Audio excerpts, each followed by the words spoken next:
Hi guys, I'm on a roll here, so might as well keep it going. Holiday weekend, what better do I have to do but study the Word? My life is so exciting. It really is, though. I like the Bible. But anyway, I am in 3rd John, and it's really short, so I figured I would just finish up my little trilogy here. It's only 15 verses, so it's a really good little book, and I highly recommend reading it. It's only going to take you about 3 minutes, so might as well go ahead and do that. But so anyway, where 1st and 2nd John focused on love and unity of the believers and addressed some heresy, 3rd John's focus is more on disputes and some rivalry that was going on within the church at the hands of an erring leader. So let's see what John does here. He writes this letter to another elder, of course he was an elder, named Gaius, whom he calls beloved and professes to love in the truth. So he commends his friend Gaius for walking in the truth. He gives a good old-fashioned good job speech for this man's faithfulness, which was evidenced by his love and his hospitality toward traveling gospel workers. And of course that applied to the church that he was serving as well. So apparently in this church there were missionaries and ministers kind of passing through the area frequently where Gaius's church was, and he was helping, supporting, welcoming, maybe housing, feeding these kinds of men. So, kind of like as we would today, or maybe someone would house or feed us or welcome us if we were in a foreign country and working, ministering for the gospel. So, nothing out of the ordinary, but John confirms his and his church's right doing by saying in verse 8, we ought to support people like these that we might be fellow workers for the truth. So again, we do have that theme of unity between brothers and sisters. Even if they're not in our church, if they're from another church, or they're from another town, or another country even, another land, we would welcome them and we would help them in their journeys, right? So that's what John's saying. Good job.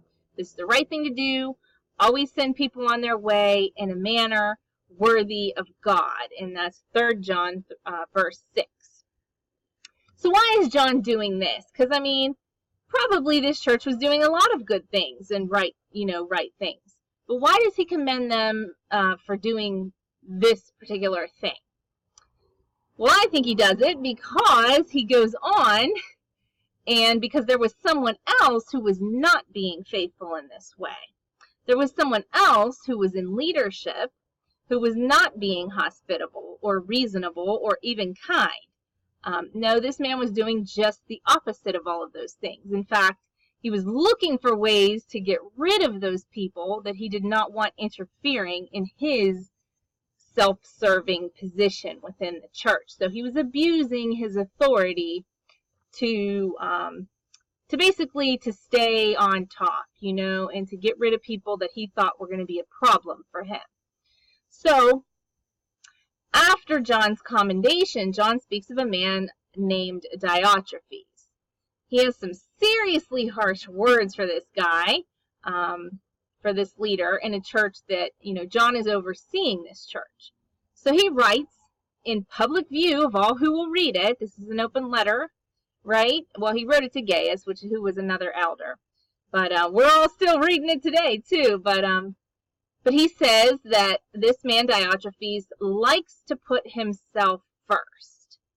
When's the last time you heard a church leader say something like that to the congregation or to anyone about a fellow leader? Like, wow, right? That's harsh. So John doesn't stop there, though. Not only does he expose this guy's self-serving attitude, he says that Diotrephes does not acknowledge the authority which is over him, which, of course, includes John himself. And there were other leaders, and I assume Gaius was one of them, whom John is writing to, that he was not submitting to. He was just acting as though he was running the show and he didn't have any accountability. it's really bad in the church when leaders don't have accountability and don't submit themselves to one another as accountability partners or have anyone over them as and I'm not talking about, you don't have to have like that whole hierarchy like they do in the traditional churches, but you better be accountable to someone. But this guy, he didn't want to be accountable. He was just he was trying to get out from under the authority that was over him. So he tells his hearers, John does, he tells everyone that this guy gossips about other leaders. He refuses to welcome missionaries and other ministers of the gospel. So he's lying too. He's lying about other leaders. He's trying to malign and discredit other people. He's not welcoming the missionaries and the other ministers of the gospel. And not only does he not welcome them, not only does he not submit to the proper authorities, but he excommunicates those who do welcome the missionaries and the other brothers and sisters from other places. Like, what in the earth is that? Like, what kind of leader does that kind of stuff? But you know what? As I read it, and I was just thinking to myself, like, what kind of church leader is this? Sadly, I have to say I've seen it. I have lived it. I mean, and it seems so far-fetched and crazy, but you know what? You don't have to dig too far and too hard to hear a story just like this in the church today. And it is tragic. It is tragic. It does not glorify God. So, I mean, I know quite a few church leaders who fit this very description. And why would these men do this and call it good and call it, gospel work? Because that is exactly what they do. They say they're working for the gospel when they do these kinds of things to people. Well, it seems that some leaders in the church are not there to serve our Savior. Selfish, non-serving leaders are extremely insecure, and rightly so. I mean, why would you be secure if you were not doing the work of God, but you were saying you were doing the work of God and you were actually doing your own bidding? So, of course, they're going to be insecure. So it's kind of like a king. The kings of the old, they would always get paranoid because they always thought someone was trying to kill them, and they usually were.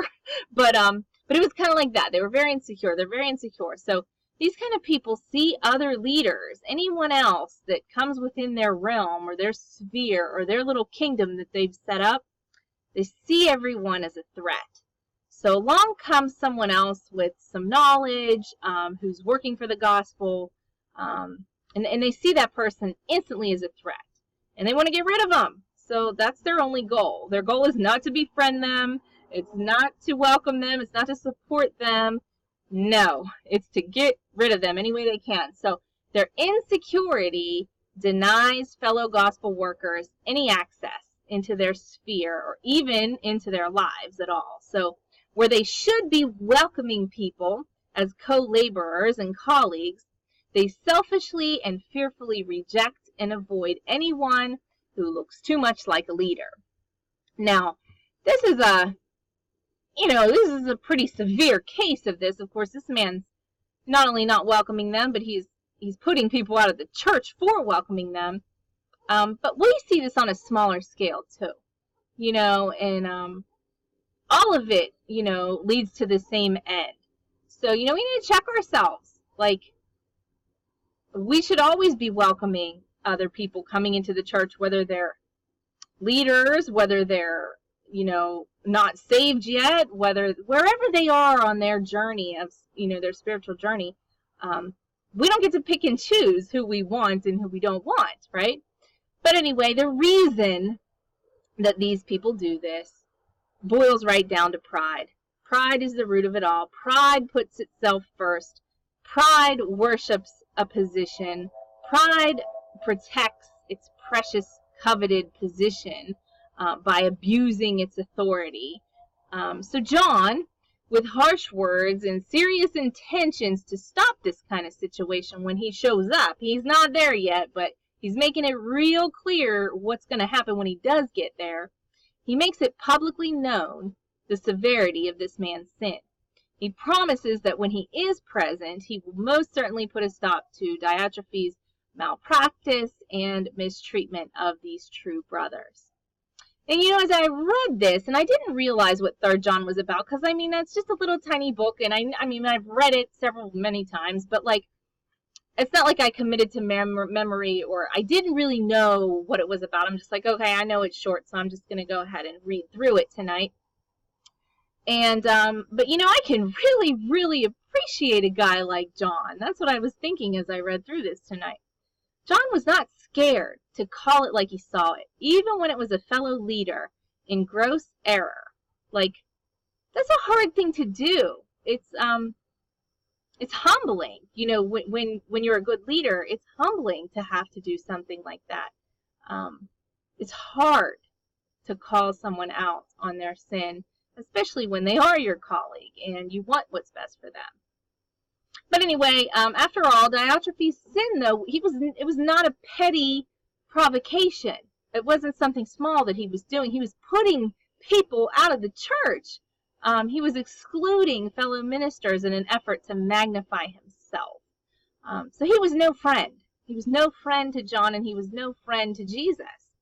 And any man who would make excuses or shut his eyes to such a situation when he has the authority to deal with it, for the sake of camaraderie or that good old boy system that we see so much in the church, is no faithful minister of God's truth.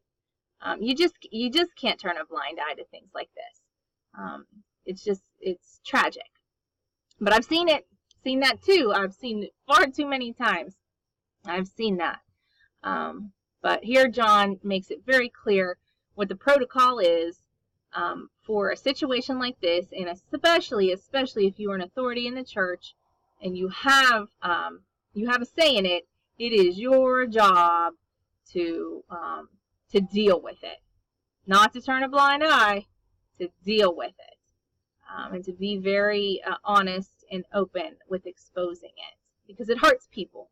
It is extremely damaging to people when this happens in the church. So, in conclusion, again, John emphasizes the imperative of face-to-face fellowship. He's coming for Diotrephes, but he's also coming for fellowship.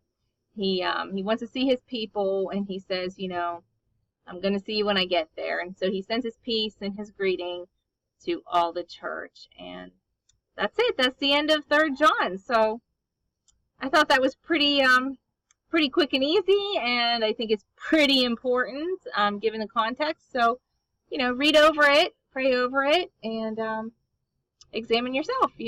That's what I try to do. So hope that's helpful.